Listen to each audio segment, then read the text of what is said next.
Hey, this is Joe Castiglione, and you're listening to Not Another Sox Podcast. Can you believe it?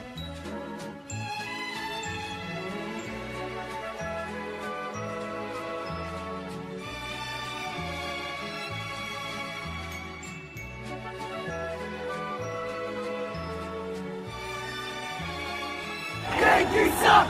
Yankees suck!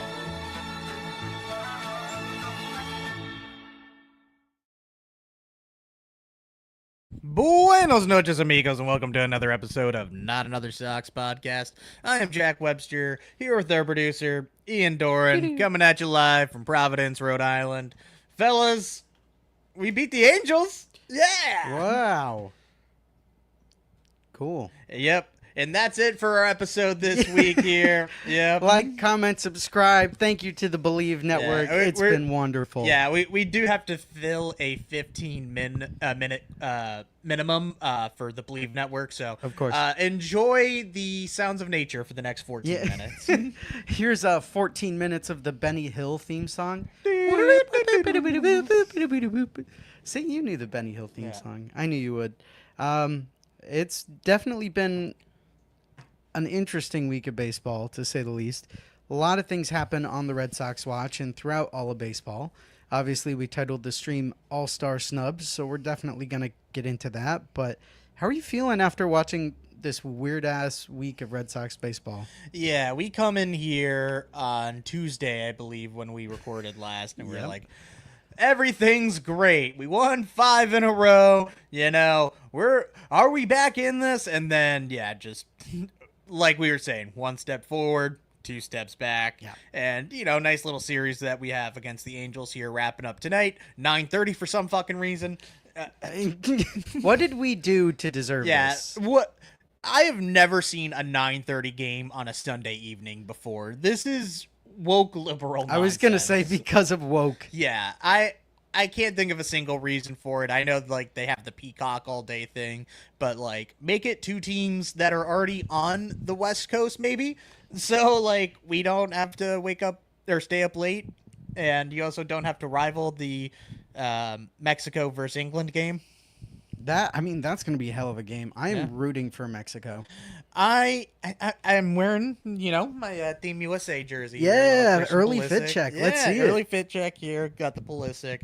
Total knockoff. I don't care. And then we got the WBC hat. We matching. I'm also wearing a WBC hat. So I know that Mexico is the U.S. men's nationals team rival. Right. Naturally. But I just hate the British so much. Even Nate Eaton, famous British person. Nah, man, yep. Jack Anderson. Jack Anderson. How was he in the WBC? I think he was fine. I don't even remember. Yeah, he was really good that one time he came up for us. Yeah, he did. He did pitch for us that one time. That was technically this year. I got you a present, by the way. Yeah. Yeah, I added this to the soundboard for you. It's been a while. Sorry, we have a little... StreamYard has been great for all of you thinking of starting a podcast. StreamYard has been good to us. Sometimes the sound effects cut off that first half second, and I'm like, well, I wish I could hear the full sound because that's what I uploaded. So let's try it one more time. It's been a while. Okay, it did work. We did get there. Yeah, we got there, yeah. We did. Everyone listening to this in their car is probably like, what the fuck? Sorry, that took a while. Yeah. Been a while. Thank you. Been a while. So we had the end of the Yankees series. Of course, we had recorded that. We had listened, or we had gone on to Talking Halos, which go listen to that one. That was a fun little episode to record with the Talking Halos team. So go check them out. And then we have the Angels series, obviously, that we're in. And prior to that, we had the Nats series, which was very eventful for everybody. Why don't we start with the All-Star Snubs? Why don't you tell me why you think, off the top of my head, Wilson Contreras, who had nothing to do with the Nats series at all, got snubbed in the All-Star game? Yeah, so obviously fan voting stupid. Vlad should not be in. Even Blue Jays fans, you should feel some shame here. Like, I know you got your free health care. I know you got your Putin, and I know that the Maple Leafs are gonna disappoint you every year. But that doesn't mean you should vote for Vlad Jr. They suck Since so he fucking bad. Yeah. Thank you. You're welcome. Yeah, absolute joke that he's not in with the season he's having. Top 10 in OPS in all the sport. Played great first base defense. Contreras, not Guerrero. Yeah, Jr., right? yeah, Contreras. There's obviously still the possibility he makes it in. I don't know if Tuesday's events may have played an influence into that or not, but I thought he was the biggest lock to make it in, and he deserves it more than like Ben Rice. And he deserves it more than Vlad, yeah. From Massachusetts, by the way. Yeah, not even a Yankees fan growing up. Yeah, they lied to us about that. They lied to us. Wonder what else they lied to us about. Yeah. Willson Contreras, I agree, I thought was a lock. Like, granted, first base is always such a deep pool at the All-Star game because that's where people put a lot of their power production. Yeah. But we even posted it on our Twitter page earlier for everyone who still uses Twitter. Go check out our Twitter. Very clear comparison in B-War between Willson Contreras and Vladimir Guerrero Jr., in which Willson Contreras so far this year has put up a 3.5 B-War compared to Vladimir Guerrero Jr.'s 0.7 B-War. Yeah, and I mean, hey, you're not going to be able to change the fan voting, but you still got to like make sure these guys get in, and you know, he's not the only snub on this team either. You could also very much argue Cedon Rafaela has been our most productive player this year. This is an interesting take you've given. I'd love to hear more about that. Yeah, I mean, I think in this day and age, we know that his offensive profile is probably not going to be the best in the world. It is positive this year, and that's great to see. I know not a lot of home runs, but like 4 or 5 only, maybe more than that. But right. yeah, but when you have such a Gold Glove center fielder out there that produces so much, he deserves to be in the All-Star game. And when you have, I think the thing that annoyed me is if you're gonna like not put him in, at least be consistent about it. Because Cody Bellinger made it, who's having a worse offensive year, and he's great defensively this year. What the fuck? Yeah, so Cedon Rafaela very much deserves it to make it over fucking Cody Bellinger this season. That, I didn't realize Cody Bellinger made it in. That's a crime against humanity. And it's the All-Star game. It doesn't really matter that much, you know. But like when you're talking about like your young star and you want to like have them be rewarded and you want that to be on their baseball reference page and you don't know if they're going to make another one in the future. So it would have been really nice. I thought he deserved it last year, and I think he deserves it even more this season. So, yeah, that one is a shame too, and I could see him still making it if guys do drop out. I mean, Aaron Judge and Mike Trout have exploded. They will not be playing. Yeah, I was gonna say among some of the other names elected to the All-Star game are Aaron Judge and Mike Trout, who have played maybe 30, 40 games this season. Like Mike Trout a bit more. He just got injured. 42 games. Yeah, so Mike Trout deserved to make it. Aaron Judge, he probably, if he didn't miss like half the season at this point. So right, yeah. it just goes to show you that all fans of baseball are stupid. Leave the thinking to the podcasters. Mm-hmm. We've gone around the block once or twice. Yeah, they need some type of like electoral college system other than like the popular vote when it comes. And the podcasts are the electoral college representatives. Yeah, exactly. Yeah, they're like the MLB fan vote makes no sense. Like they essentially have like primaries. Like now they're like this is the first round of voting to see who the finalists are, and then you get to vote for that. Like no, just we are overcomplicating this. We need like a dictatorship type of thing, like for who starts, because it's getting ridiculous. Sure. We're talking about baseball, by the way, right? Yeah, baseball. Okay, baseball, just baseball. Just baseball. Did you also say Putin that way on purpose? Yeah, or otherwise one of our listeners would get very mad. Yeah. Yeah. I didn't say who. I just said one of our listeners. Yeah. To impress our Canadian listener. It was or listeners. It was Canada Day this week. Yeah. I guess it was kind of, which you forget about because, it was also America Day. Nah. They're equal. Oh, okay. For everyone listening and not watching the video, Jack They- is shaking his head. They're equal. They are equal, he said, shaking his head. Put the gun down. Oh no. Oh, man. This is a really funny bit if they only have audio. Oh, I have a chainsaw. What a great joke. I love that movie. Thank you for making that reference. Simpsons movie, by the way, for everyone who didn't get it. I think Sadon would be an interesting case for the All-Star game because he's one of the best center fielders out there. Judge and Trout obviously are pretty non-existent. Buxton absolutely deserved to make it. Do you think they give Sadon a call once other outfielders drop out? I think it's possible. I mean, with any of these guys, you don't know, and I don't really know who would be for other teams either. But I think, at the same time, it is a popularity contest, and the Red Sox are not very popular right now, not even in Boston. No. So, especially not in Boston. No, I'm Yeah. actually angrier at the Red Sox than I am at any other team in baseball. Yeah.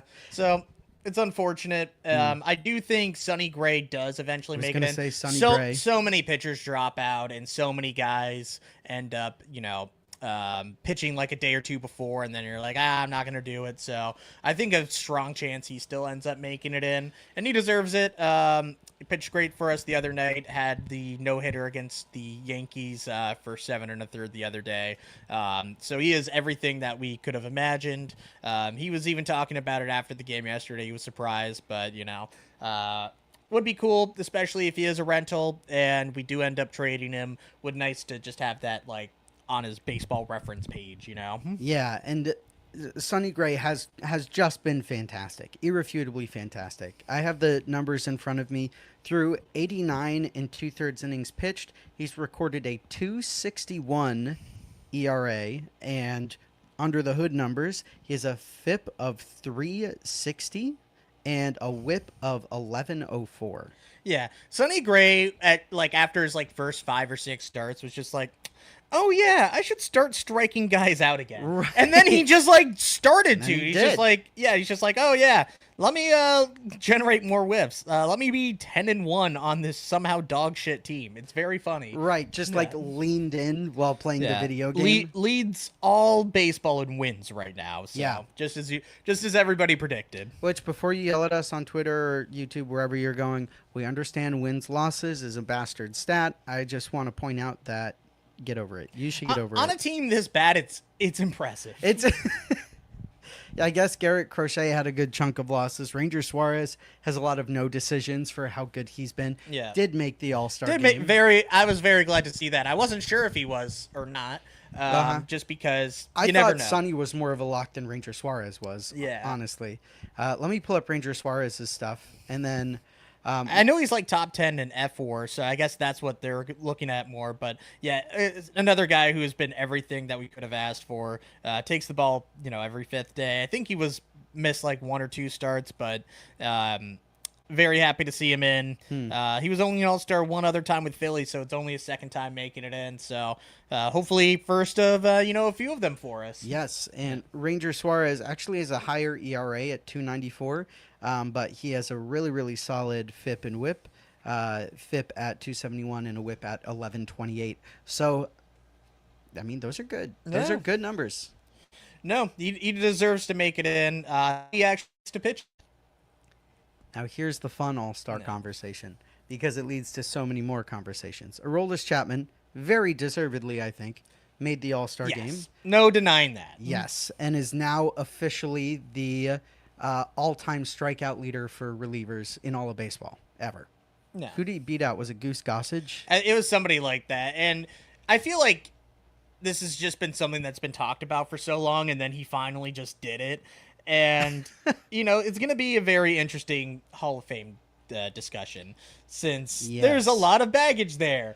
Yeah. There is, yeah. Yeah. You say it a lot. The morality clause comes into these conversations quite a bit, right? Yeah. Well, I mean, it just is whatever voter decides that they want to do with it. Since obviously to be voted in on a ballot, you need 75% of the vote. And I could see more than a quarter of people essentially seeing like, hey, this guy has a domestic abuse, against him. I'm not going to vote for him. And I wouldn't blame anybody for that either. And relievers and closers are already hard. It's harder for them to make it in, just in general, too. There's only like a handful of actual closers that have. So I think, it's not going to be first ballot Hall of Fame for him. But I think, honestly, at this point, he probably does make it in. One way or another. I don't know how many years it might take. I don't know if it's going to eventually be like a veterans committee type of thing, but if you just looking at his baseball reference page, you're sometimes forget just how good he was for so long. Yeah, and we say it all the time, right? He was truly a baseball signing. Like, you're not looking at this guy like, oh, he's going to be good for my team. And granted, he's been excellent in the clubhouse. He's done a lot for this team off the field, but you signed him because he throw 100. You know what I mean? And we didn't even expect him to be our closer or what he had in his 65 games pitched for us here, or 94 games pitched for us now. He has a 1.45 ERA and a 1.86 FIP. That's pretty good. Yep, or 183. So he is the most obvious guy to get traded of all time, by the way. You know, I'm sure we'll talk about that within the next few weeks, and we already have already. But in terms of his Hall of Fame case, it just feels icky to vote for him at the same time. You know? Does. Like, it is hard to take the non-baseball out of everything, too, at the same time when, you're talking about the golden shrine of baseball in Cooperstown. Right. Now. Right. Baseball on baseball. And there's a lot of pieces of shit in the Hall of Fame, too, don't get me wrong. But yeah, Babe Ruth murdered his wife. Yeah, murdered his wife. Yeah, played by Art LaFleur in the Sandlot movie. Yeah. Found that out when I read the credits, and it said Art LaFleur played Babe Ruth. It's definitely going to be an interesting Hall of Fame conversation because baseball on paper, I think his resume puts him into the Hall of Fame. I think they're going to look at some of the domestic abuse in his past. I would think they allow him in because they were domestic abuse allegations rather than convictions, and anyone could argue. He did have a suspension for it. Yes, he had a suspension through the MLB arbitration program, which writers are going to look at as well. And then in the courts, it was an allegation that ended up being settled or dismissed. I'd have to go back and read it from 10 years ago. But I think he makes it, and I think he would go in a Reds hat. Yeah, most likely here. So the only other team that it could be, and it won't be, is the Yankees, because he played there for 7 seasons. He had some of his best years there, multi-time All-Star, but he hates them. So he will not go in that hat. Honestly, apparently he's just loved Boston. Like, he always wanted to play here. Yes. So, if he played here for, the end of his contract, we didn't trade him, and he's still producing, and he pitches till, he's 41, there would be an outside chance, but I think he does have to go in a Reds hat. It would just make all the sense in the world. And, he could be one of those guys that just doesn't go in with, a logo on his cap, because sometimes that happens, too, which is very weird and funny. I think... he spent 6 years with the Reds. I think he's going on the end of his second year in Boston. I bet if we kept him for one more year, he'd pretty highly consider a Boston hat. I think to a degree he's going to do that anyway because this is where he got that league-leading all-time strikeout number. Yeah. But I think it's the Reds. He's going in with the Pirates, baby. I forgot. Oh, yikes. I forgot he pitched for the Pirates. That was one of his worst years. That's his second worst year behind 2022 with the New York Yankees. Yeah. Yeah, he is the most obvious Kansas City Royal of all time. Of all time. Yeah. That's going to be an interesting trade conversation. We got, 4 weeks until trade deadline comes up. So I will be watching to see what they do with Chapman. And Sox are kind of starting to pick up steam, and we're playing bad teams. So I don't know where we're going to be at the trade deadline, but I hope we got to be sellers. I hope we're convinced to sell. Yeah. Unless if things dramatically change. If we sweep the White Sox and Mets and then we start well after the break and we're 2 games out of a wild card maybe, but right now we're still fairly far out of it. We're 9 games under 500. You got to look at the grand scope of things. And even if we've mentioned it. We might be adding some guys even at the deadline, looking less likely. But from what it sounds like, the Red Sox are in seller's mode from every report. Yeah, it is hard to imagine this team becomes buyers by any stretch of the imagination. But we got about 10 minutes before we go to commercial, and we do have a guest coming on the second half of the episode. We're going to have a friend of ours from the White Sox podcast here at the Believe Network coming on for a little preview of the White Sox series, which is going to be interesting. But I think one thing I would love to talk about, and some things we might glaze over, is Jake Bennett is good. Yeah. The Seagull is good. Early was injured and hopefully gone just the minimum, though TBD. I think we have to weigh in on the Nats series and suspensions, what happened with Cade Cavalli and Wilson Contreras.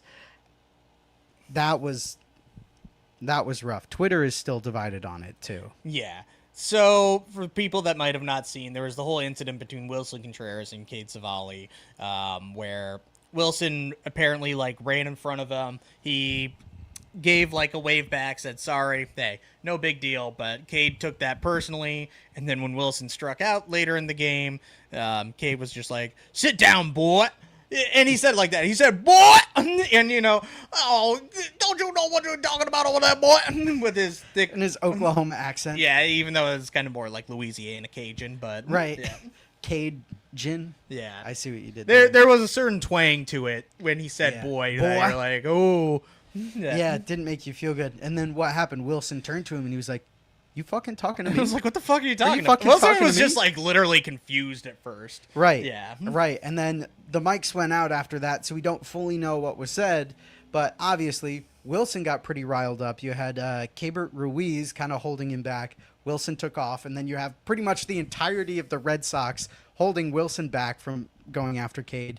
Chucked his helmet at Cade. And that's where the suspensions came from. Benches cleared, bullpens cleared.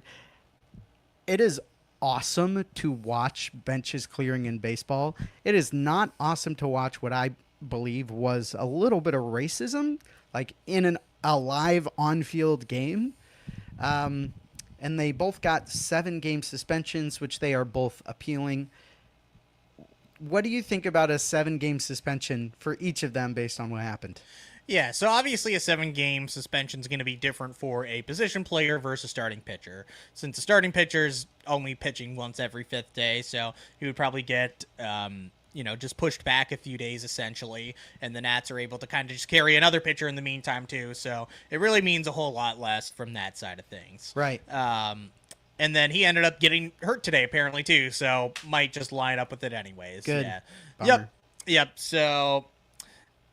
in terms of Wilson's side of things, yeah, once you throw your helmet, you're going to get suspended. Yeah. Everybody knows that. There's a lot of high tempers with what happened in, Venezuela, as we've obviously talked about the last week or two here. So I think that was affecting things on his side, emotionally. Yep. And yeah, what he said was racist, and you can argue if it was intentional or not, but at the end of the day, when you're calling a person of color boy, and repeatedly called him that too, it wasn't just the one-time thing, to the point where the Nationals did have to apologize, and Cade was like, oh yeah, I'm gonna remove it from my vocabulary Right. and everything. So There are little black kids in D.C. looking up to me, and now they can't look up to me. Oh, I wonder why, Yeah. right? Go ahead. Sorry. But yeah, he deserved to get suspended. I saw a lot of people like, oh, well, come on, you just said boy. And I'm like, yeah, but it's the context behind it, Yeah. So I'm sure both of them are going to appeal. I'm willing to bet Wilson's gets reduced to hopefully 4 or 5 games. And, if he's not going to the All-Star game, maybe you just line that up where he's able to just breeze off, have essentially just a full week and a half Extended vacation. Yeah, go back to Venezuela, maybe even with your family or something, and just enjoy your time off. So you very rarely get that as an MLB player, but Yeah, especially when you're playing as good as Wilson, you don't want him to take days off. No, and it's gonna be unfortunate not having him in the lineup. And who really cares? Because this is a sunken ship already. Yeah. I was like, that was kind of my reaction. I was like, yeah, he's suspended, but are we even going to remember Was this? they're saving this team? Yeah, like, oh no. And thankfully Romy's back, so he'll probably to get a majority of Who the has at-bats. been looking real good. Yeah, had a homer I'm the other day, had a sorry. triple the other day too. So very happy to see him back. He should be playing every day. Once he gets footing under him, like you're still gonna want to build in rest days, especially coming back off after a long injury. So at least we have a guy that can play first. We don't have to go out there and acquire another first baseman like we've had to the last 3 seasons. It feels like. Yeah, no, very happy about that. Happy to have a productive first baseman. Unfortunately, it came at the detriment of having a healthy shortstop and a power third baseman. Though Durbin's coming into his own on that. Yeah. Very excited. By the way, we just got a Tristan Casas update. He recently had a wrist issue pop up, so he's shut down from hitting. So, Okay. Welcome back to the Tristan Casas. Yeah, sky is blue. Yeah. Fourth Speaking fountain of first kitchen. base, yeah. Yeah. Thank you, Tim Healy, on that one. Yeah. Oh, friend of the pod. Friend of the pod. Wait, yeah. I have his sound bit right here. I bet if we stall long enough, I could definitely play it. Speaking Yankees fans. Again, There you go. yeah, StreamYard just cutting off the first half second of that. I am definitely not crazy about what happened with the Red Sox and Nats in that game in particular. Of course, Nate Eaton got a three-game suspension as well, which will live. Miles Michaelis got a 5-game suspension, which I feel like is an addition by subtraction for the Nationals. Yeah, they should hate him. actually make Miles Michaelis pitch 5 games for the Nationals as punishment to the Nationals. Yeah, I know. Like that was so funny because like you're listening to like the ejections when they're all happening, and it's just like Miles Michaelis, what the fuck? Right, right. And you go watch the video, and him and Nate Eaton were scrapping a bit, which I think would have been an interesting fight. I'd put my money on Eaton because I'm biased. Yeah. I'd also put my money on Contreras over Easily. Cavalli. Easily, Yeah. yeah. Easily? You think it's no doubter for yourself? I think it's a no doubter. Yeah. Yeah, well, we looked at their specs before coming onto the show. Cade Cavalli, 6'4", 223 pounds. Wilson Contreras, 6 feet, 240 pounds. That is a thick Venezuelan No, man. yeah, that boy He thick. big. Yeah. He big. I would not want to fight Wilson Contreras. I also wouldn't want to fight Cade Cavalli. I wouldn't really want to fight any of them. So in the next few minutes here, we'll go to our commercial. We'll bring on our White Sox guest, which we're so excited to have. Hi, friend. Hi, Greg. Did you imagine Jake Bennett being this productive for the team? No, it's been such a pleasant surprise. It just goes to show that everybody that didn't want to trade Luis Perales because they were the fantasy GM may not actually know what they were talking about. So, yeah, I want to see him the rest of the year up here. I mean, no reason not to in this season at this point, but this is what the rest of the year is about, seeing what you have with some of these young kids, and he is impressive. He is. And if anything happens to any of the pitchers, your first call is unfortunately probably Brian Bayo. So Jake Bennett, please stay healthy. Patrick Sandoval, he's coming back. Are you sure? He made his final rehab start. Is he, in theory, supposed to start for us in the next? Yeah. Okay. I guess I have no questions about that. Actually, I do. Do you think he is going to start for us? I will believe it when I see it. Yeah. I will too. I wouldn't be surprised if he got set back for another injury, like a rib issue or an oblique or He whatever. exploded. Yeah. Arm fell off. Cutter Crawford probably out the rest of the year. Yeah. Brian Bayo, I'm hoping isn't your first call. I would rather call Patrick Sandoval and then keep Jake Bennett nearby. But you have a rotation of lefties. They're all dealing, and your offense is starting to heat up. Anthony Siegler has been a big part of that. Sadon has really hit his groove, pulling a lot of walks. We have the early injury, which is not ideal, but maybe that gives you a chance to play Bennett and Sandoval for the next week. Yeah, hopefully we see him back. You never know with this training staff, though. So they're getting a second opinion as they should, but apparently it's not the big boy, so knock on wood. Yeah, knock on wood. Not Jimmy Johns. No. Anything else like that. We're reaching right about our half-hour mark. Last year, gave some wonderful, wonderful medical advice to drink an entire bottle of Dayquil so you can be as big and strong as Peyton Tolley. I would hope that tonight you are not endorsing NyQuil, but I am curious, who you think will be the sponsor of our commercial today. You read my mind, yeah. I'm going to take some NyQuil and not watch this Red Sox game tonight. The commercial sponsored by NyQuil, so you don't have to watch the Red Sox. Yep.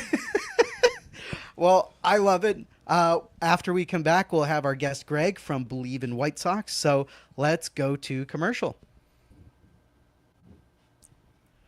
And we are back from our commercial. We have Greg with Believe in White Sox with us tonight. Greg, thank you for coming on.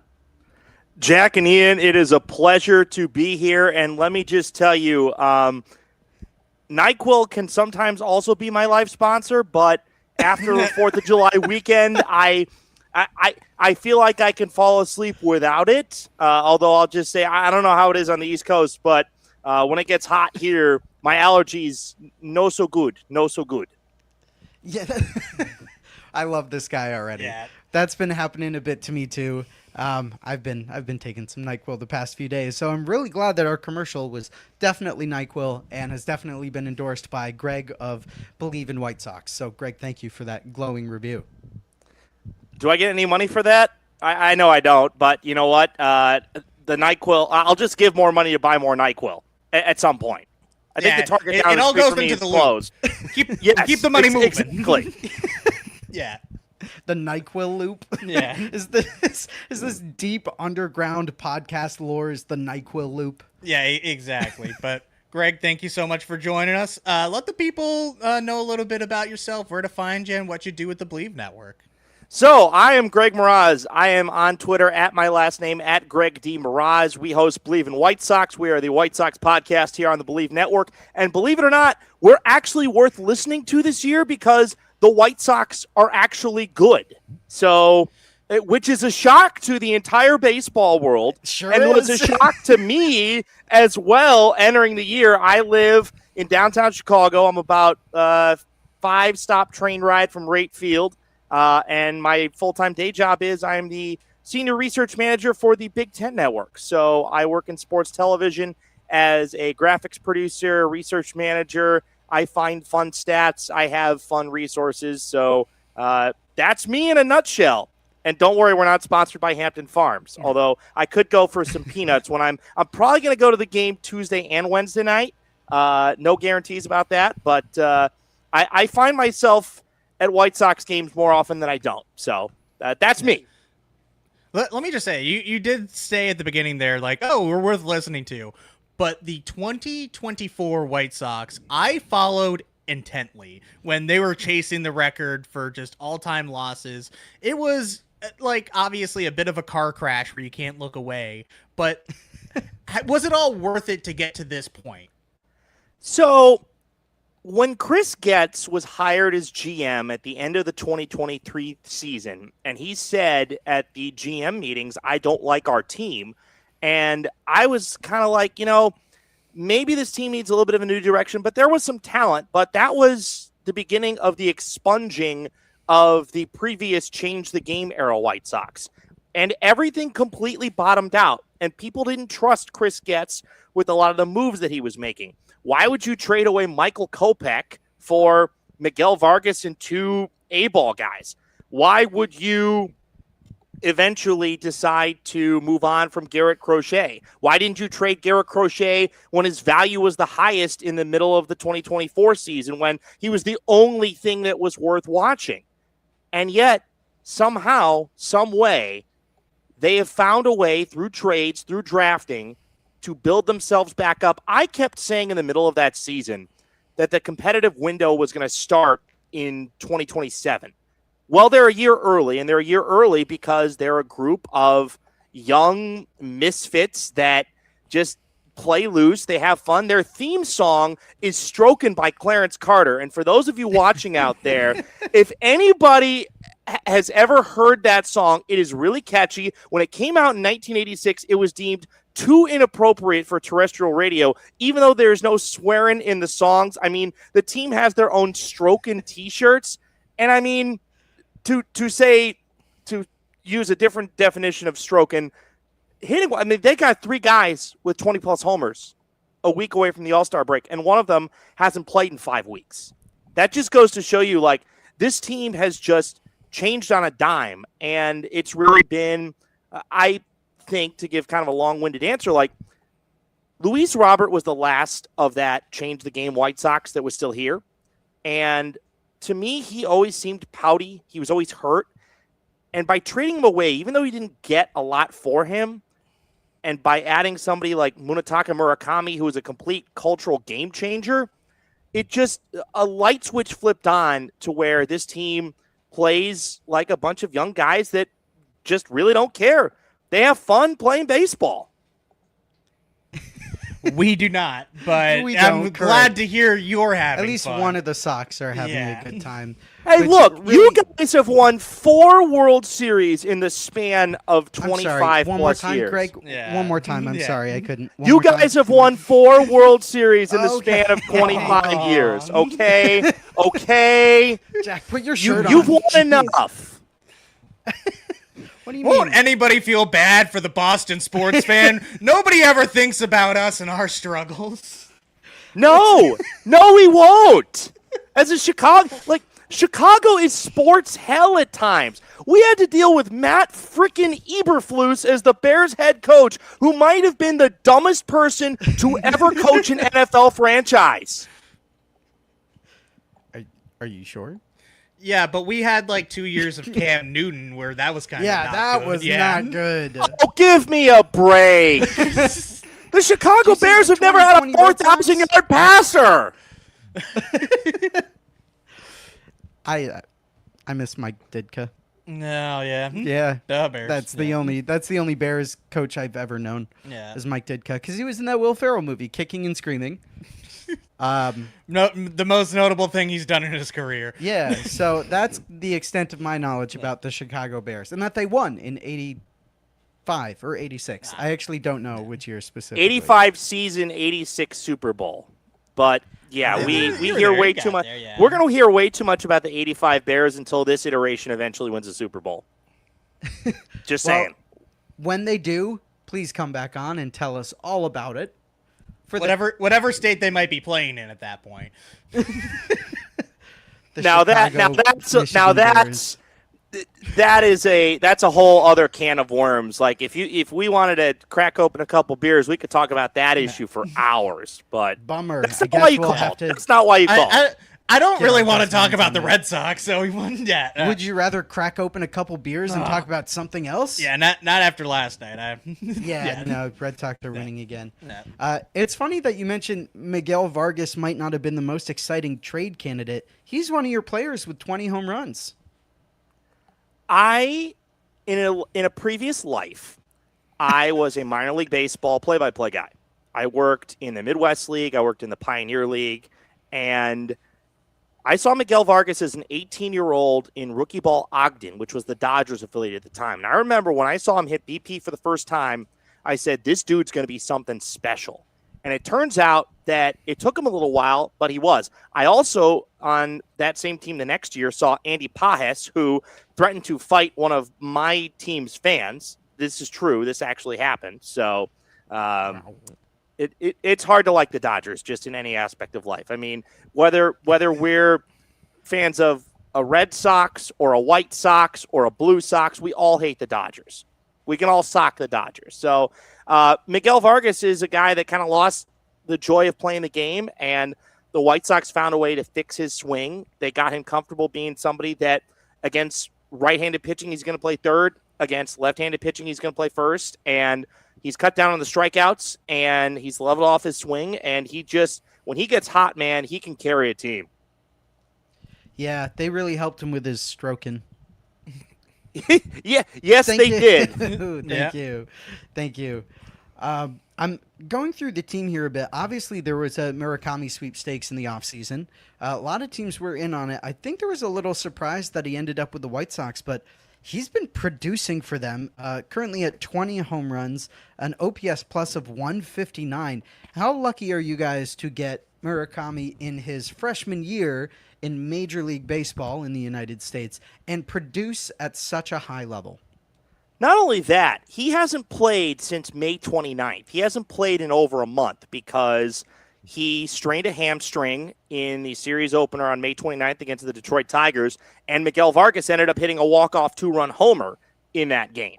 And one of the reasons why I think the White Sox got Murakami is I think a lot of teams were scared off by his strikeout rate in Japan. And there were a lot of years where his strikeout rate was 30+% playing in Japan. And would that translate to American baseball? And look, his strikeout rate is still at 32.5%, but he's somebody with a high strikeout rate that also has an insanely high walk rate. Like, at one point, his 3 true outcome percentage was over 60%, which was, I believe, at the time, the highest or the second highest in Major League Baseball. I mean, he's averaging 1 homer every 10 at-bats. His walk rate on the year, as I am trying to navigate all of my stats, and one, I couldn't find it. Now I got it. Is at 17.9%. So, yeah, Wow. do you like a 32.5% strikeout rate? No, but if it's going to get you a walk rate of 18%, I'll take that every single day. And I think that he loves being here. He doesn't speak really any English, but he found enough English words to endear himself to the fans. He said at his introductory press conference, "I have power." And he has just been vibing with guys in the dugout. And so do you guys know that the White Sox have a team wizard? I have seen that, and like some pitcher got mad at them the other day about it or something, right? Yeah. Yeah, so What? Tarek Skubal, so Mike Vassell was a Rule 5 pick by Tampa in the offseason 24 to 25 draft, and the White Sox traded for him. And Vassell was probably one of the best arms out of the Sox bullpen last year. And he had to get Tommy John during spring training this year. And so while he's not going to pitch it all this year, he's been with the team. And one of our other relievers, Jordan Leisure, who has since also gotten hurt on the road trip out to which is funny, on the same road trip where they played the Angels in Anaheim, in San Diego, got this $20 wand off of Amazon and started casting spells on guys. And it worked, and the White Sox started playing great at home. And now when they hit a home run, he has a wizard hat that he puts on, and so he's always casting spells in the dugout. So, and Murakami, there was a great scene that somebody caught before the White Sox-Cubs series that Murakami was like enamored, like his eyes were just like bugging out when Vassell was casting a spell on him. So Murakami has just brought a sense of just goofiness, and he's one of those guys that he can carry a team, but he's also been supportive when he's been hurt. And fun fact, the White Sox Murakami got the White Sox to install bidets in their clubhouse because they didn't have bidets. You should have come to Boston. We already have. Can you them. confirm? What? Can you confirm that sorry? Fenway Yeah. Park does have bidets? I think they installed them when Daisuke came over, or at some point during his tenure here. So I'm pretty sure. Why did no one tell me about this? Well, only in the clubhouse. Yeah, but I could have been shitting in the clubhouse. yeah, You want me they'll to give- just poop with the rest of the pedestrians? I'm getting into that clubhouse. Yeah, pooping at Fenway is like an emergency. Like, I have to go right. I ate too Yeah. many hot dogs. I have to go right now. But sorry, not to distract us from all the pooping, Greg. You were mentioning they installed bidets in the clubhouse. And they have a bobblehead giveaway for Murakami at the end of August, which is being sponsored by Toto Washlet, which is the bidet division of Toto Toilets. that's amazing. We never have anything fun like that. Like the FSG is just like, no, we're gonna get sponsored by Coca-Cola. They would never get sponsored by Dayquil or NyQuil. No. Well, if they took anything from us, it would. What be about that you should X-Lax? do that. Oh yeah, I can see that. You know yeah. what? X-Lax sponsor the pod. Come on, anytime. We'll go on quite a run. No, Thank you. But it's But we did get a lovely bobblehead last year when they gave us a bobblehead that looked nothing like Rafael Devers and then traded him. So that's kind of Yeah. cool. well, you guys already have part of the return for that. You guys enjoying the Jordan Hicks experience? So I was actually really scared. I'm watching the game, And so I'm good to swear on this show. All right, just Yes. checking. Yes. All right. Encouraged Fuck even. yeah. So Sean Newcomb is in the game, and he had Another come in. former Sock. Another former, less scary than Jordan Hicks. And I had thought, because Grant Taylor had pitched last night, I thought that, all right, Grant Taylor's going to get ready. And then the broadcast says, and it looks like Jordan Hicks is coming in for the ninth. I'm like, oh, fuck! No! Why are you giving this win away? And then it turned out they just left Newcomb in there, and the White Sox ended up winning and split the series with the pesky I hate you so much Guardians. So The pesky I hate you so much. That's a great name for them. I was a little bit surprised when they rebranded to that because it felt like it was really long, but it's still better than the former name. Right, the racist one. Yeah, the racist mean? one. Yeah, Yeah, yeah. the Cade Cavallis, Cleveland Cades. Yeah, the Wait, can we get a Chicago White Sox weigh in on the Cade Cavalli experience? Yeah. You can say no. the Cade Cavalli experience. You mean just No, the they haven't had him. Yeah, Just Or- the other night, where he with yelled that at whole Wilson fight and Contreras and everything. started the fight in Boston. I mean, I think Cade Cavalli can go shove it where the sun don't shine, personally. I had no issue with anything that Wilson Contreras did. And I can't believe that in the year 2026 that Wilson Contreras is the Red Sox best hitter. Like I can't actually believe that. Well, Sorry. I know that might be a what sore about- subject. no, that's okay. We have other wonderful hitters like Ranger Suarez that one time. No, yeah. Yeah. Garrett Whitlock has hit a home run in his professional career. Rick Porcello You hit guys that are double like in you guys are 29. like me 2 years ago. You're in the sunken place right now. Thank You you. guys Pretty feel like much, you're in yeah. the sunken Appreciate place. that. But this is just what this is going to mean is the White Sox have won 10 straight home series, which just obviously means Must that the be Red nice. Sox are going to come in and win 2 of 3. Like that's what it's going to mean. Sure. We are allergic to momentum, so we've already won the series in LA before they play at like 9:30 tonight for some reason. So we are going to take our 2 mandatory steps back after taking this 1 step forward. So I think you guys are okay. I wouldn't worry about it too much. But Also, we hate winning at home. We just hate winning at Fenway Park. I think we're in Chicago. We hate winning there Yeah. too. Actually, I think last year didn't the White Sox beat the Red Sox in 2 of the 3 series we played against them? Yeah, I think even in 24 we lost a series to the White Sox. I think so- we did, Yeah, too. you guys have our number for some reason. So fun fact though, in that Red Sox series last year, the one in Chicago, I was there. That was the Major League debut. It was April 11th, 2025, an 11-1 win, and that was the first game in the Major League career, of former Boston Red Sox prospect Chase Mydroth. Sure was. We And miss him. Actually, it's fun you say former Red Sox players. We're talking about this. Let me know, Jack, if you recognize any of these Boston names. Of course, David Sandlin and Jordan Hicks, Yeah. Chase Mydroth, Andrew Benintendi, Kyle Teal, Braden Montgomery, Sean Newcomb, Lucas Sims, Reese McGuire are all on the White Sox team this year. And Jetix and Paez, who we, of course, already got back in the Rule 5.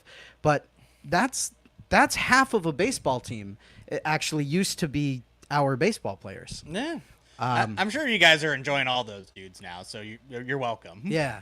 Well, we're not enjoying Sims anymore. He's gone. He got cut a That while makes ago. sense. Sure. And who? There was another guy that Reese you had made McGuire. mention. Yeah, Reese McGuire also got cut. So Okay. Sure. Did he get the DFA hammer or did he just get... yes, he did. He signed a 1-year, $1 million guaranteed contract, and then got DFA'd. And our current backup right now is Drew Romo, who's hitting 140 because Edgar Caro was also struggling, and when Kyle Teal was back healthy, Edgar Caro went down, and it's truly amazing. Like, I look at the Garrett Crochet trade, and while it was definitely beneficial for the Red Sox last year, based on the fact that Crochet's been hurt, and based on the fact that everybody from that trade has made their Major League debut with the White Sox, it's truly remarkable, like, how beneficial that was for Chicago White Sox baseball. And once Wickelman Gonzalez is back and healthy, I think he'll eventually get called back up to the bigs. What I saw from him at the big league level last year, I really liked, but I mean, 3 of the 4 guys, the position players at least, are going to be staples for this team for the next 5 to 10 years. Probably at least 10 years for the Braden Montgomerys and the Kyle Teals of the world. Yeah, I think it's actually one of those trades where both sides can argue that they, came out with what they were looking for. I would even probably say the White Sox got more value, especially long-term at everything. But the Red Sox, they had that amazing year with Crochet where he finished Cy Young runner-up, and he has been hurt this year. But you also had that exclusive window to negotiate with him before, he had that almost Cy Young season where he probably would have increased his price tag even more. So you also have to factor that in from the Red Sox side of things, that they got that little bit of a long-term stability and probably got even a decent deal on him. And I think the only one that really hurts me in that trade giving up is Kyle Teal, because Braden Montgomery, great.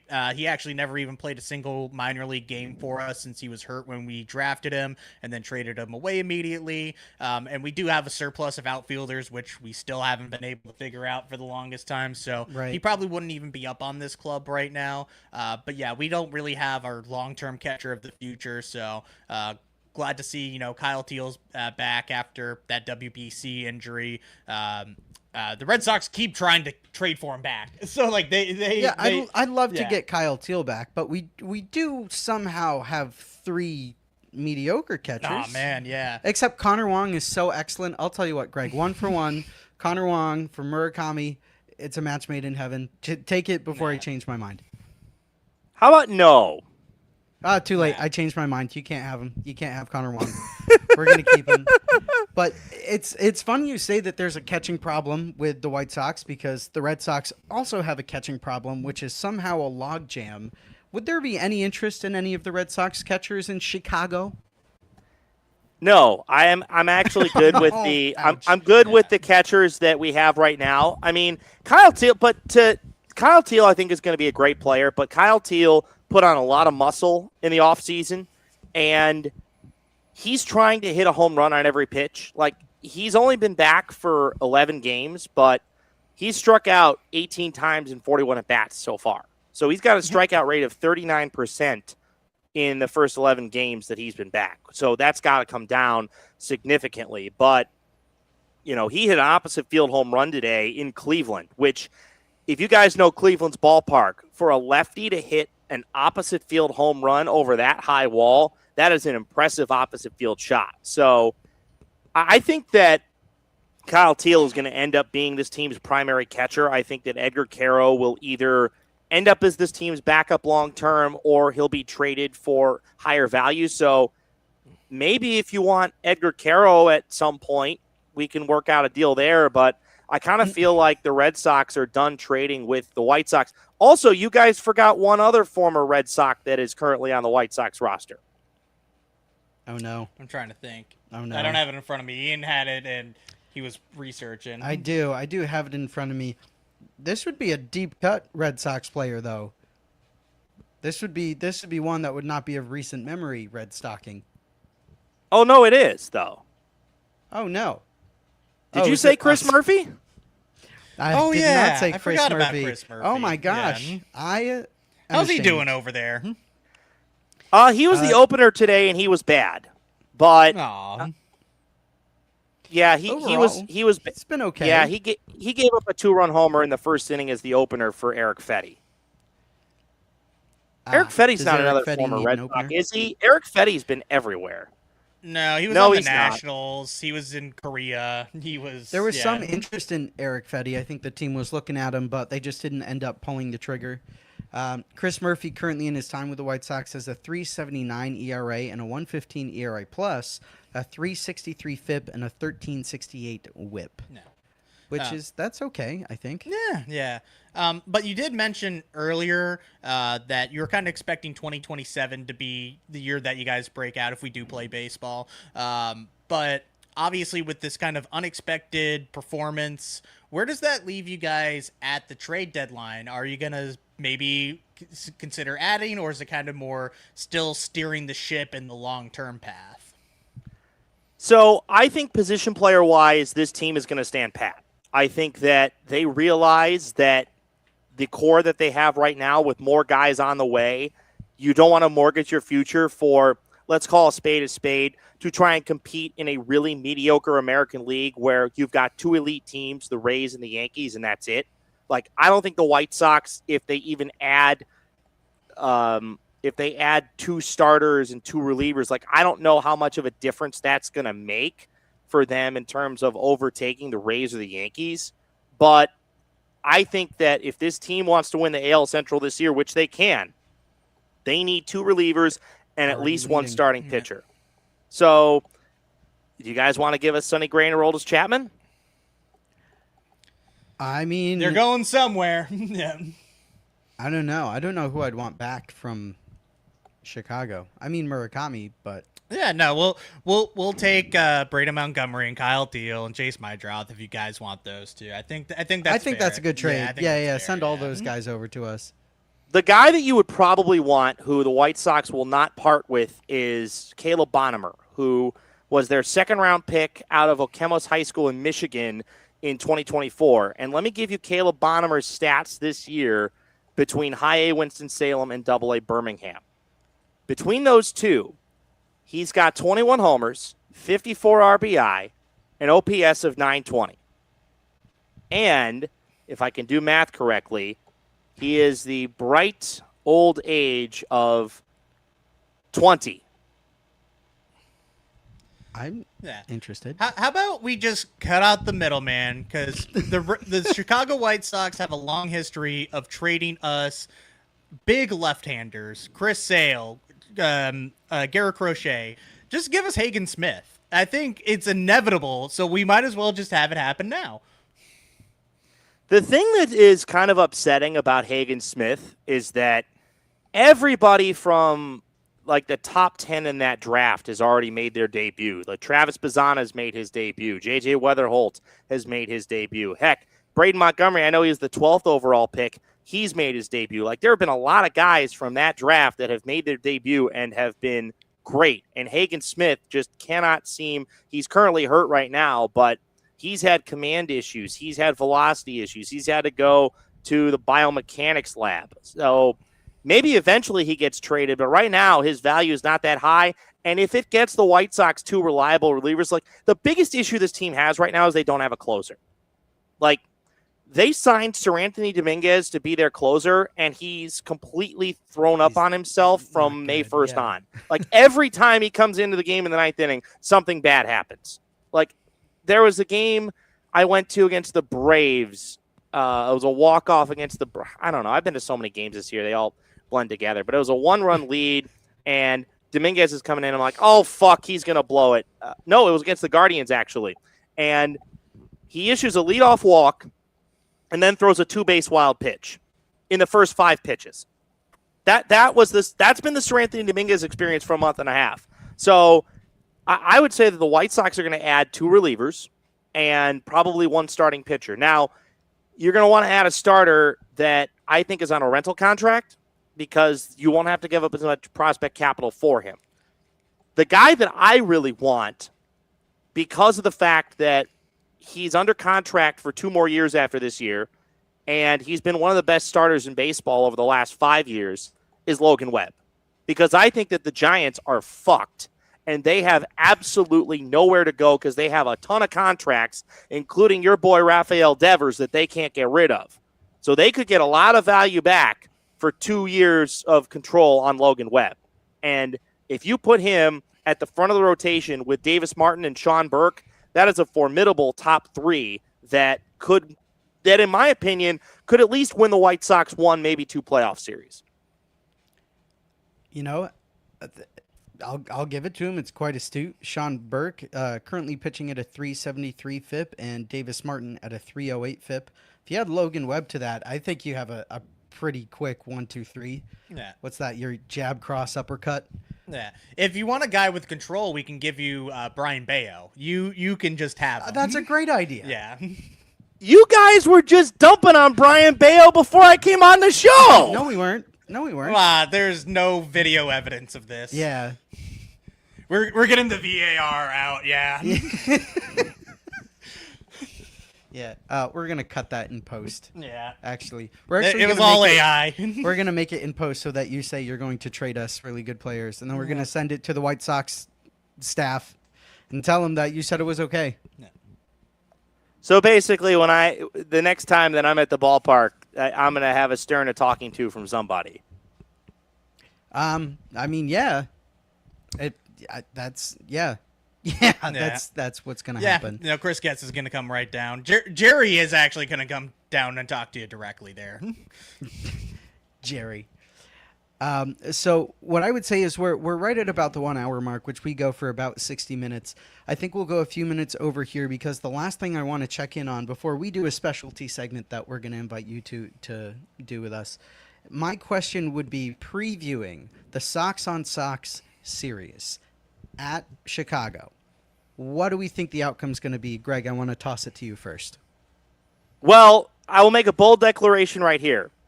The Sox will win, but the Sox will also lose. Now, which one, we don't know. But I guarantee you that that's going to happen. So our probables for this series are going to be Peyton Toll and Noah Schultz on Tuesday. I'm giving that one to the Red Sox because Noah Schultz, he was the White Sox #1 pitching prospect. He's 6'11". For those of you that have not seen Noah Schultz, he is like a baby giraffe. He looks like Randy Johnson when Randy Johnson first debuted without really long hair. He's had command issues, so like he'll get going all right, and then he'll just completely lose it. So I'm just giving that game to the Red Sox. Wednesday night, it's going to be Davis Martin and Jake Bennett. White Sox have been really good against left-handed pitchers, and Davis Martin had a really bad outing on Thursday night against the Guardians. He issued 5 walks in only 3 innings. It was by far his worst start of the year.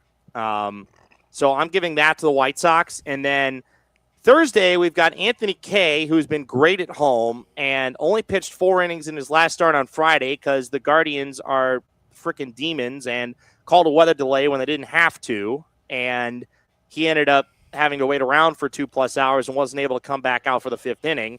And the Red Sox are throwing Tibaday, which is just me trying to make TBD sound like a real player. So I'm going to go White Sox on that one. So given the fact the White Sox have been really good against left-handed pitching this year, I'm going to say that they will lose the first game, even though it's against a lefty, just because I don't trust Noah Schultz. And then I think they win the Davis Martin start and they win the Anthony Kay start. Interesting. So you think White Sox take the series 2-1. Jack, for the Sox on Sox action we're about to see, what are you thinking? He pretty much read my mind. You think he got it? I think the same exact way. So our Thibodeau on Thursday is because Conley Early's hurt. Another good lefty that is a rookie for us. So I honestly have no idea if they're going to call up Brian Bayo. I have no idea if maybe Patrick Sandoval, another lefty, might make that start. Fair chance it's just like a bullpen game that day. And there's always some bullshit that happens with the Red Sox during day games. So yeah, unfortunately, I got White Sox taking 2 out of 3 here, and hopefully just cementing where this team is and just not even giving us any hope. You know, just put us out of their misery, old yellow style. Yeah. Greg, Jack's definitely touched on it, but we're kind of in the stance that this team should be selling because it's really hard to dig yourself out of a 9-game hole just to get 500, right? Not to mention everything else you have to do after that to be a formidable team, which we don't believe that they are. We got some power lefty pitchers. I am curious to see what happens with Jake Bennett because he's been surprisingly strong for us, but if he gets beat up by a team that's been good against left-handed pitching, then I wonder how Jake Bennett is going to handle that.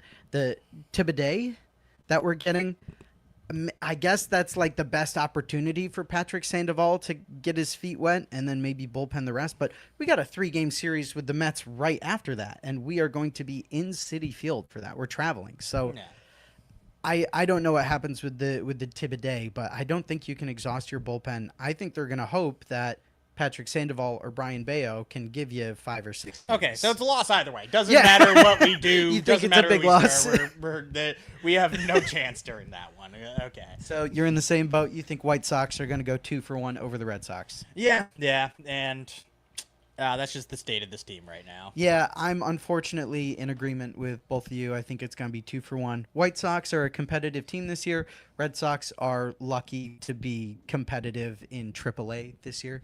So it's going to suck. It's going to hurt. Yeah. It's going to hurt. And then we're going to send angry letters to Greg. Greg's address for everyone listening, you're going to want to send that. Yeah. Just 123 Stroking Boulevard. Stroking Boulevard. Well, why don't we get into the last segment of our show? So, Greg, we called this segment A Little Extra Mustard, which is to recognize a specific highlight of a player, in your case for the White Sox, of maybe a strikeout pitch that went a little faster than usual, of a home run that changed the tide of a game or went 460 feet. So we're going to play a little sound bit here. We're going to recognize guys that in brief moments gave it a little extra mustard. Are you ready? Yes, sir. Let's roll it. A little extra mustard. A little extra mustard. So just broke down a bit of what we're going to be looking at with our mustard takes this week, as it were.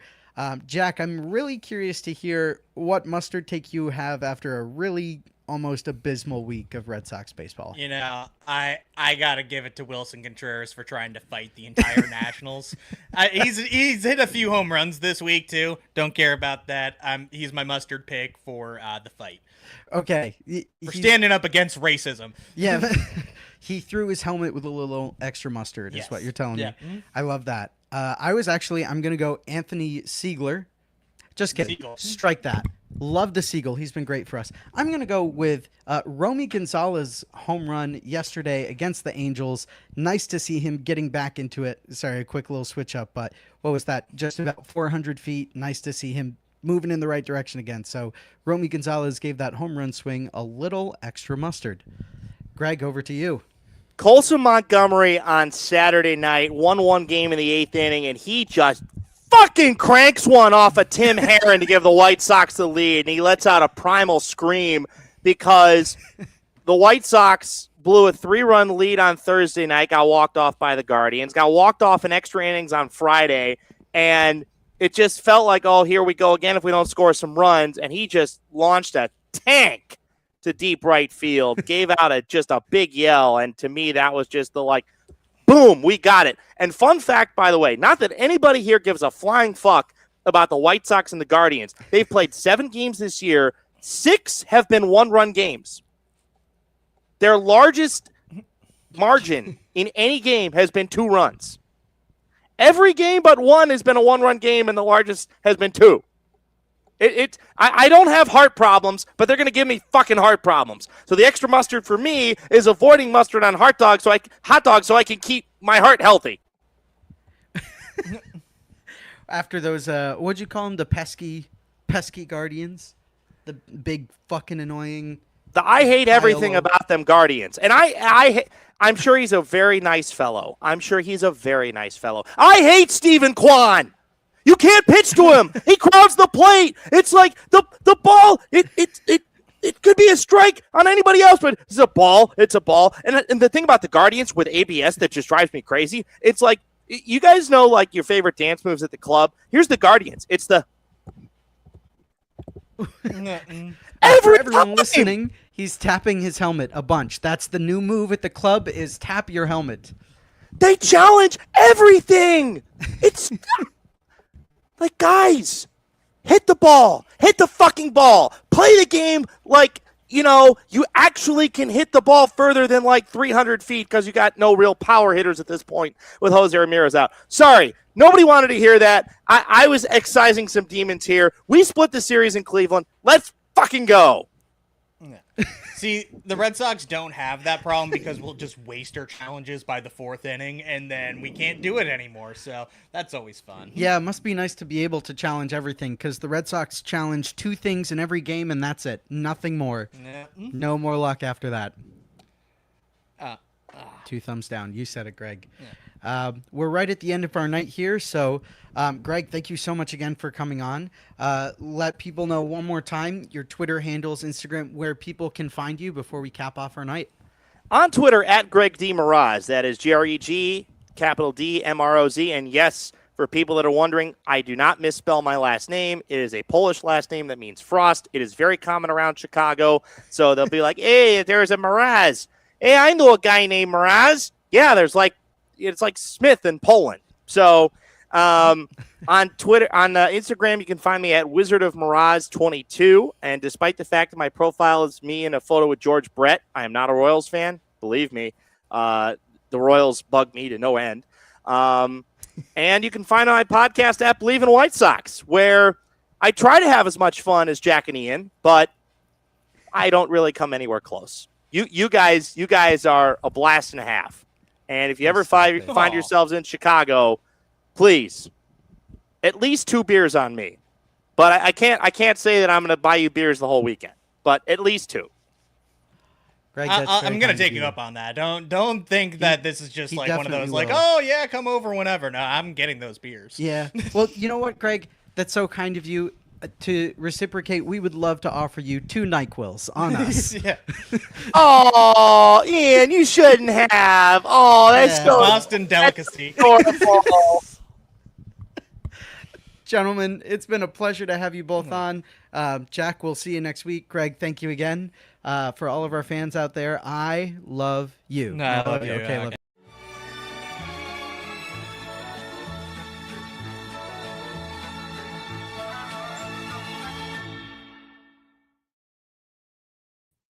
Go Sox. Go Sox on Sox.